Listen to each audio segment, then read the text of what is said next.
Okalar tomni ichidan ko'rinishi, tomni ichini manzarasiga ham bitta e'tibor berib qo'yasizlar. Juda go'zal holatda. Hop, to'sinidan vassasidan tortib tomni tunikasigacha olganmiz. Patkulchi bitirib beramiz. Lombozini qilmaymiz. Taxta yog'och tunika ishlarini qilamiz doimgidek. Tomni ichini ozodaligini ko'ringlar. Tomni bitgandan keyin shupurib, top-toza qilib qo'yilgan. Ikkita kamchiliklarni qoqamiz. O'tirlar. Mana. Tomni ichi ham juda go'zal holatda bitgan.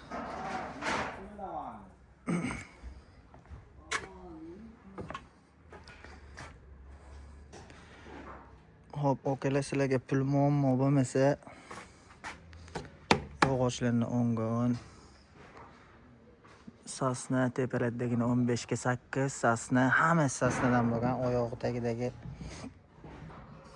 vassalarimizgacha sasna bo'lgan. Pixta, tera aralashtirilmagan. Rossiyskiy toza sasnadan bo'lgan. Tunikalarimizdan pon rossiyskiy bo'lgan.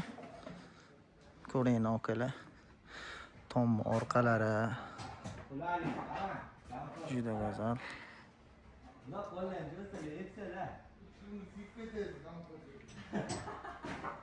Bu yerlar top-toza tozalab qo'yilgan.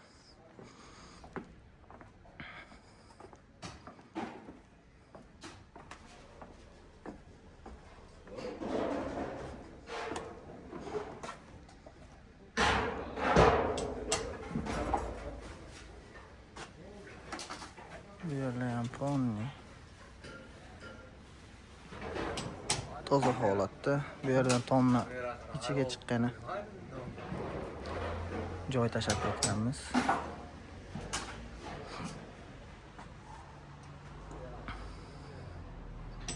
Juda go'zal holatda bitgan.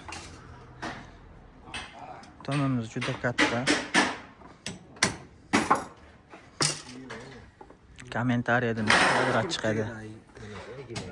Yozib o'tib ketinglar, taxminiy to'g'ri toparmikaysizlar. Biz ustakalarimiz ham ko'p kuzatishadi. Taxminiy necha kvadrat ketadi yozib o'tib ketinglar.